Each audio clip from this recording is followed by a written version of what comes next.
What's up, guys? Another interview coming at you as Steel Stacks. Well, I guess I'll just let you introduce yourself, man. You're the pro. No need to introduction. Hey, I'm DJ Grooves from 106.9 and 99.5, the all-new Loud Radio, the Lehigh Valley's first and only hip-hop radio station. Man, that voice. You said we gotta learn. See, we're not good yet. Like, that was so good, so fluid. Yeah. No, but that's the beauty of it. Yeah. We're working on it. Yeah. We'll get there one day. Sometimes I just hate listening to my own voice, too, you know? Yeah, well, your voice sucks. Anyway, Yeah. so, Fair enough. I guess I'll just come right out and ask it. What made you, have you always been a fan of hip-hop? And is that the reason why you wanted to kind of start? Yes. Yeah, I grew up here, Okay. so I'm from Bethlehem. All right. Yeah, All we have is B104 and 100.7. We did, and we had college stations growing up, and Lafayette College had one, and Lehigh had one. And at the age of 14, I figured out that Lehigh University didn't lock the door to their radio station in the summertime, and I figured out how to turn the transmitter on and turn the microphone on. And by the time the kids got back in the fall, they kind of assumed we were students.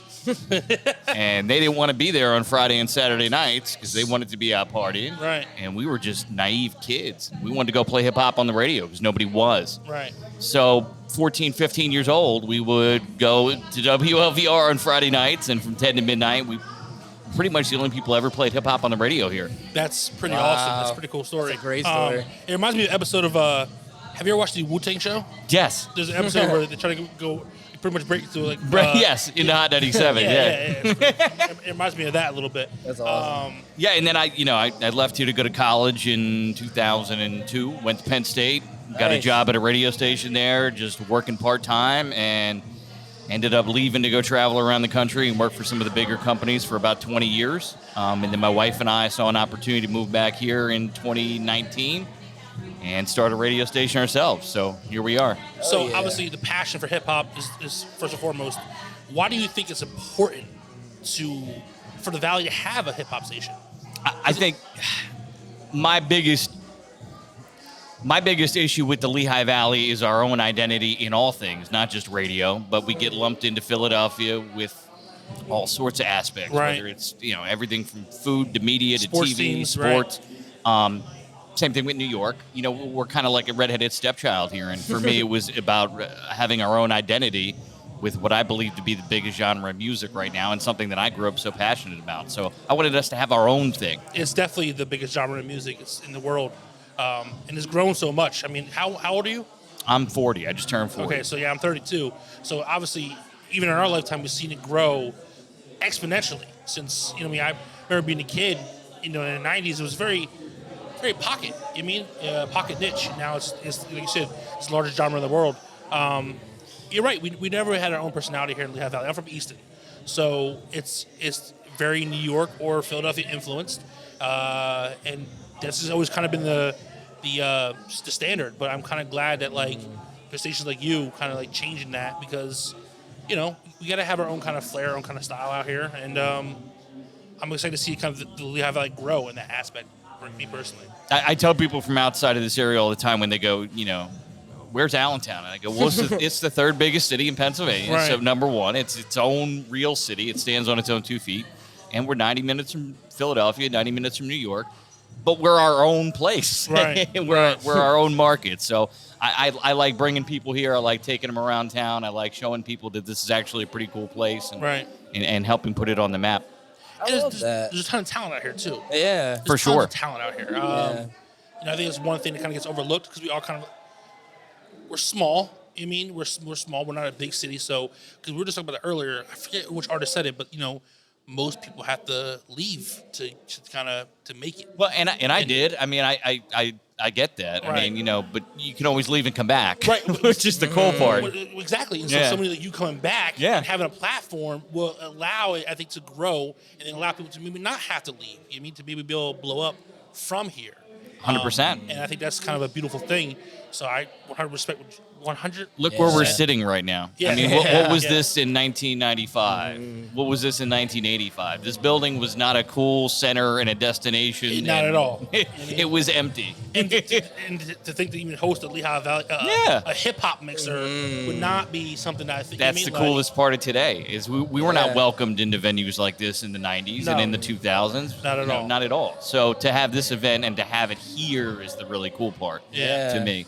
To walk in here and see, our listeners and our audience doing an event at Steel Stacks. It's so neat. Like, this is very redeeming and just, it's exciting. Yeah, we were sitting there earlier. We're kind of like, we're just happy to be here. Like, we're a small we podcast. Are. Yeah, like, I don't really we feel all like, are. I just feel like I'm having fun. Like, I'm here meeting people, and it's exciting. It's a beautiful and fun thing, man. I'm like, this is. And I never saw it coming. I'm not gonna lie. Like, I didn't know this was going on, so it was like almost like a surprise for me. Like, I know a lot of people my age that. Like, how old are you? How old are you? Like 24.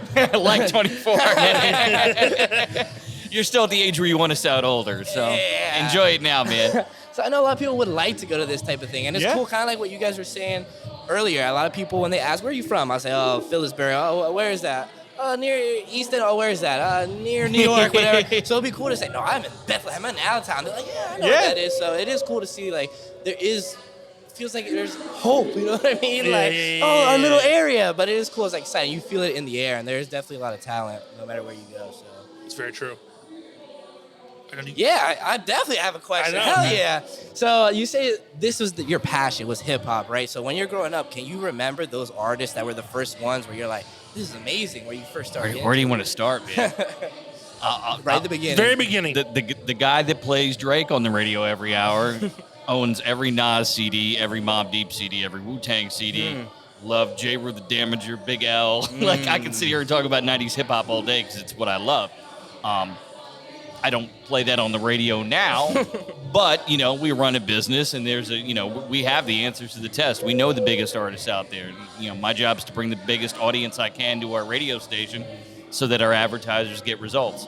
So I got to send the most invitations out to the party and hope I get the biggest audience I can. So, we do that by playing mass appeal artists. Doesn't mean there's not a role for other niche programming, and we do 4 hours of Caribbean programming on the weekend, which not a lot of stations in larger places do, because we recognize that there's a Caribbean audience here.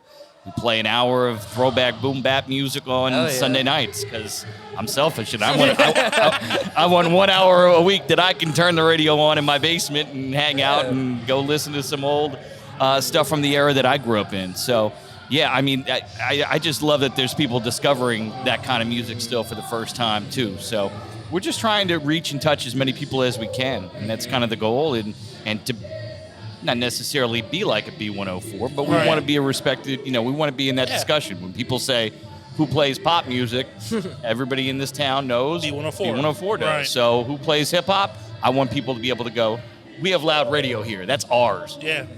Not, we do? I didn't know that. I didn't, but I met him Sunday at that meeting. So now I know about him. I'm just thinking for the youth who's growing up who are probably huge. Again, I was born in 1990, right? So my mom was a hip hop fan. She put me on hip hop a little bit, but like the music that I grew up on was Backstreet Boys and NSYNC. And shit. That was kind of what was popular, right? And that's what I heard on the radio when I got into like hip hop. Which kind of started with Nelly. I hate to kind of say it, but Nelly was like a very crossover kind of. Nelly was your gateway hip hop artist. Yes. Yeah, nothing wrong with that. He's from St. Louis I think too, it's fine. So it makes sense. But then as you get older, when I was 15, 16, I would have loved to put on a hip hop that was playing Lil Wayne at the time. It wasn't happening. There was a song I never forget that came out with like 03. It was a Jennifer Lopez song featuring LL Cool J. And they would like cut out the rap part on B104. They would just play the chorus and then not play. And it wasn't like Kurt. But it was evil rap music. Yeah. I'm like, it's crazy to me. I'm like, he's not even saying anything derogatory. He's just like rapping. And I'm like, why are they? So it's beautiful to me now. Like it's full circle. Yeah. Yes. It's great that kids are going to be able to like turn on loud radio and hear Little Baby or The Baby or any of the babies for that matter. You know what I mean? Because there's a ton of them. So like, pick one to choose. You know what I mean? Who are some of your favorite artists of today's climate? And they don't have to be like newer. They could be from the Drake Kendrick era. It could be any of those guys. Like, I fought liking Little Baby. Yeah. And if he was sitting here on this podcast, I would tell him that too, just because I was like, man, another Atlanta rapper making trap music, and it was like flavor of the month. Right. And then he put out another record, and then he put out another record. And I'll tell you, last month I went to New York to go to the premiere of his documentary that's out on, I think it's on Amazon. Yeah. When you really hear his story and then you start listening to him, you go, you know what? All right, this isn't backpacker music from the 90s, but it is the equivalent to that for somebody who grew up in Atlanta and is telling a real, actual story, and all the elements are the same. It just sounds like 2022 instead of like 1996. I'm about to check that out. Yeah, someone else mentioned his documentary earlier too. It's really weird. It's really cool. Yeah. And the other thing about him is that it was genuine. And the part that struck me the most is that he said, I'd never intended to be a rapper.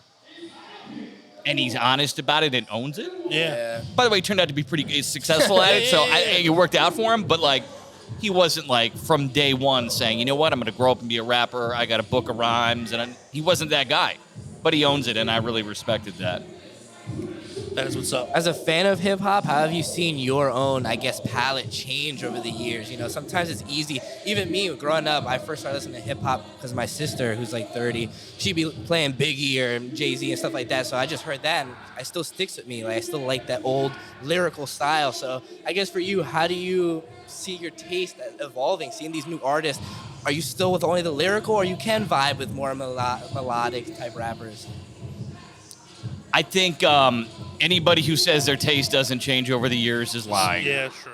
I think it's naturally going to evolve. I'm 40 years old. I'm not 21, so my life has changed. I'm a business owner now, so I relate to things that are different.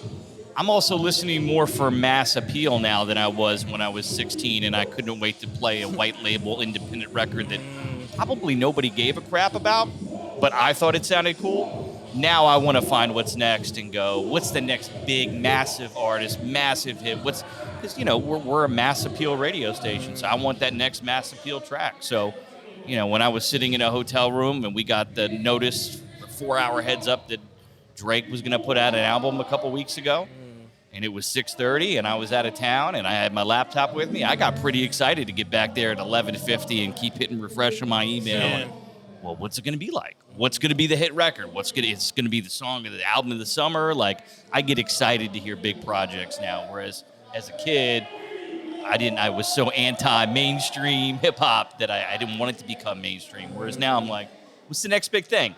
And in this case, it was Drake making a house album, which, like it or hate it, he did something different, and I respect the taking the chance. Yeah, I guess What did you guys think of it? You're probably a little more purist than I am, I'm assuming, right? He was a big Drake guy. I was. Okay. Let's talk about it. I want to hear it. I don't get to talk for more than 5 seconds at a time in my job, so this is fun. I love it. I think for me, I grew up, I first started hearing Drake in like 2009, probably right around the time.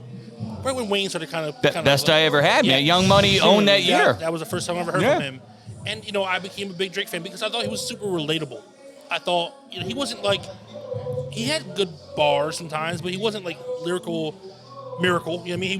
He just kind of, he was relatable. I thought he made good music to for any scenario. But I think as he got bigger, he became more, what's the word I'm looking for? I don't want to say, I'm not going to say sellout because that's not really it, but he's always looking for the hit. Always looking for the hit. And that's his forte. His batting average is very good. Yeah, he very doesn't good. miss. You can't name 5 really bad swing and miss Drake songs right now. And so also same thing you can say for a basketball analogy, he has tons of assists. Yes. How many guys have their biggest song is a feature because of Drake? I'll be on the hook. Yeah. He's unreal in that respect, and I respect him a lot as an artist. He's still one of my favorite artists.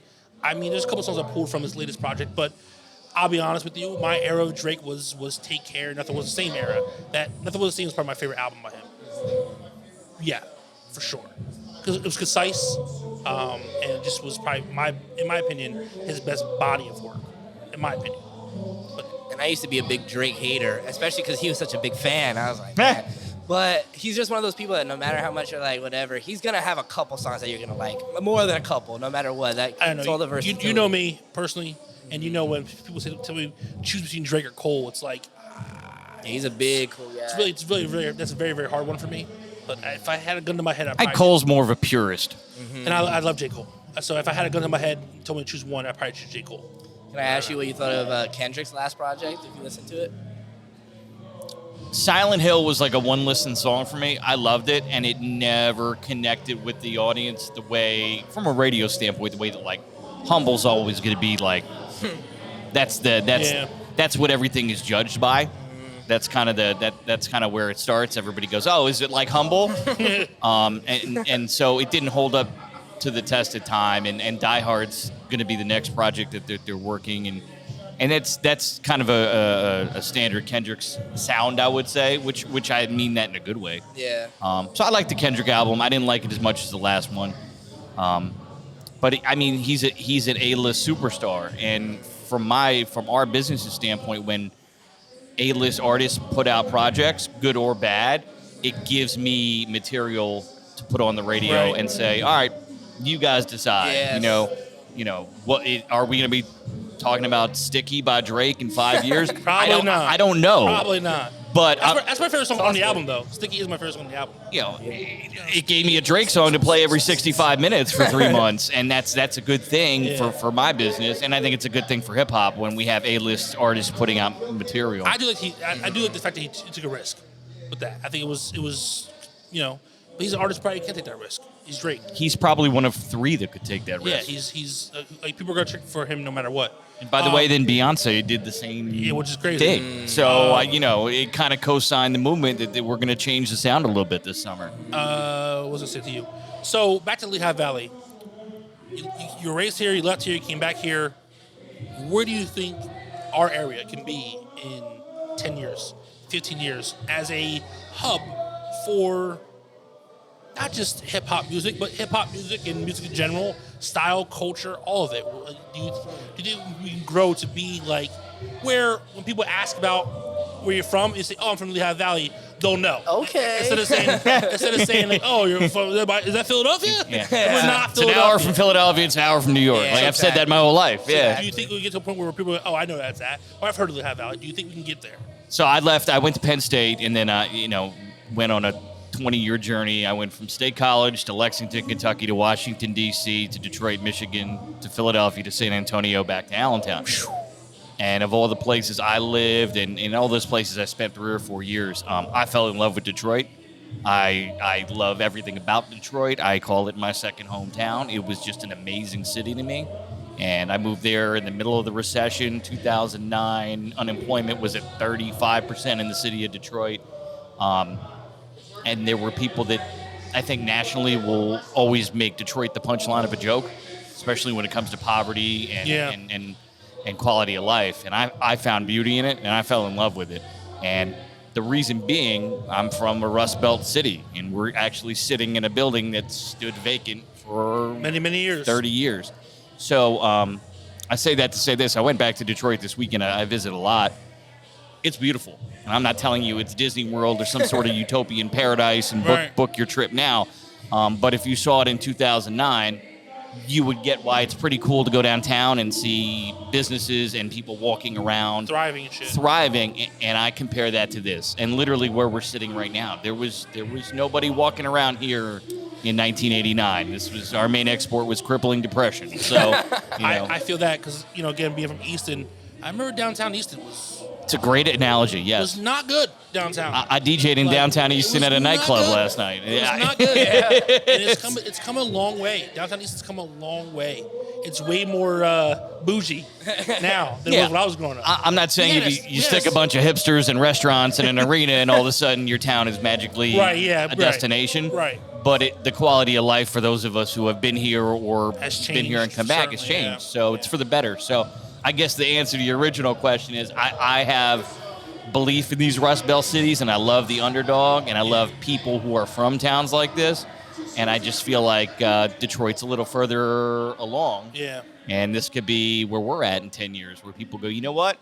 I never heard of that town before, but I went there and spent 48 hours, and I met cool people, I drank good beer, I ate good food, and I had a blast, and I want that to be what people say about it. I would love for that too, man. That'd be awesome. I don't want to hold you too long. Are you familiar with any of the artists who are here today? I'll tell you what I am, because a lot of them have reached out in the past. We're going to be 2 years old in January, and I the only thing I pride myself on is I want to be approachable, and I've had a lot of conversations with these people and just frank discussions with these artists about here's how you make it onto the radio, and here's, if you want it, my advice on what I think you should do.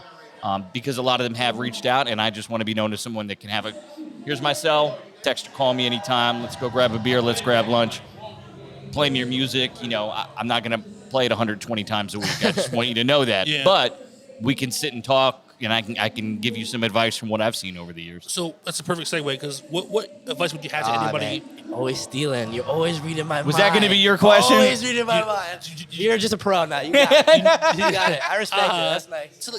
To get to young, not really artists, but even like young people who want to be radio personalities, entrepreneurs, or podcast people who maybe want to get into hip hop or whatever it may be. What would your advice be to like them getting into this now? You guys are doing it. That's the cool part about this, and I'm not anti-podcast because I own a radio station. Right. I actually think there's a lot of slices of the pie to go around, right. And doing stuff like this is where we all win, because we're all helping each other create content. Now, you feel like being like a radio jockey? Is that the word? Personality, whatever you want to do, It's a completely different, completely different kind of like thing, because, I don't know, I just feel like, I don't know, to me it's grander to be on the radio. We're all playing sports. Yeah, that's the analogy I use is like we're all playing sports, but you guys are playing a different sport with a different set of rules. It doesn't mean one is better than the other. Right, that's very true. I was joking. I mean, if I talk for 30 seconds at a time on the radio, that's probably a lot in 2022. But to be able to sit here with no rules and be more open and have a more in-depth discussion, this is just the better forum for it. And I don't think one's right or one's wrong. I think it's just interesting, someone like you saying that, because someone like you has such like a wealth of knowledge. I feel like there's so much that you could spread around. I mean, that maybe sometimes you're a little bit limited, maybe on like a radio platform. 100%. But that's where the tease to come over and do something like this is, because now on Monday I can go back on the radio and go, you know what? I sat down with these guys. You can check out the whole podcast. Here's the way to go listen. So I might have a bigger audience, but I can take that bigger audience and send it over to you guys, and then we all win together. So I don't begrudge. Some radio people are anti-podcast, and I'm not. I don't see anything wrong with it. It's a totally different medium. I guess the last thing I would like to ask is, you said this is coming up on 2 years, more or less. When did you have this idea, this passion to say, this is what I'm going to do. I'm going to make this. I'm going to do this thing on my own. Like, what is your why, I guess? I've tried and failed at this more times than anybody probably knows. I've tried to do it in small increments and buying an hour or two on a radio station here and there. I mean, when we started at WLVR, we had 2 hours on Friday night to play hip-hop. By the time I left to go to college, we had 16 hours every Friday that was just nothing but hip-hop. And that was our first that's when I dipped my toe in it. I'm like, this is pretty cool. Like, if only I had millions and millions of dollars and I could do this on my own. So I never got to millions and millions of dollars, but I found other ways and learned about the engineering side of it, and we were able to get into it first. I have a business partner who's in Maine, and our first station there we launched was in 2012. So we have 3 up there now, and then we kind of figured out how to do this. And then 2017 we launched a station in Reading, Pennsylvania, which was our first one in PA. And then now we're going to turn 2 here in December with the Allentown station. Awesome, man. Nice. Sweet. And we just launched State College back in May, and hopefully a couple more, all kind of under the Loud Radio PA brand. That's awesome. DJ Groove, right? Yep. DJ Groove, Loud Radio. Follow them. Yeah, could you give them some tags where to follow you? Yeah, sure. It's Loud Radio PA on all social media platforms. Right now. And I'm on there as DJ Grooves. Loud Radio PA.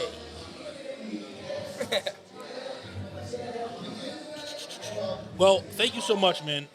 This was cool, guys. I don't ever get to do stuff like this. I can talk to you forever, man. Yeah, I feel like you have so much pride and knowledge about this fucking shit.